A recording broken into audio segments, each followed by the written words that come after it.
Hello, welcome to mini vlogs devotional. ఈరోజు మీకు నేను పూరి జగన్నాథ స్వామి గురించి 5 ఆసక్తికర విషయాలు అయితే వీడియోలో కవర్ చేస్తున్నాను.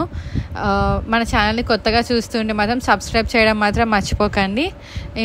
నెంబర్ 1, జగన్నాథ స్వామికి చేతులు కాళ్ళు పూర్తి చేయలేదు, అందుకే మనకి దేవుడి రూపం అంతే ప్రత్యేకంగా ఉంటుంది. నెంబర్ 2, జగన్నాథ స్వామి, బాలభద్రుడు, సుభద్రదేవిల ముఖాలు పెద్దగా కనిపిస్తాయి, కానీ శరీరం మాత్రం చిన్నగా ఉంటుంది. ఇది ప్రపంచంలోనే ఎక్కడి లేని శైలి. నెంబర్ 3, ఇక్కడ భక్తులు దేవుణ్ణి చలచలా గోవింద అని పిలుస్తూ రథయాత్రలో తెస్తారు. నెంబర్ 4, జగన్నాథ స్వామి ప్రతి 12 ఏళ్ళకి ఒకసారి తన ముదురు వృక్ష శరీరాన్ని వదిలిపెట్టి క్రొత్త వృక్షంలో రూపాన్ని మారుస్తాడు.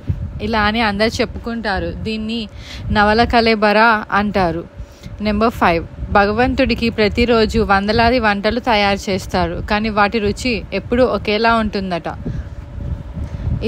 ఇలాంటి మరిన్ని విషయాల కోసం మన ఛానల్ని అయితే సబ్స్క్రైబ్ చేయడం మర్చిపోకండి. Thank you.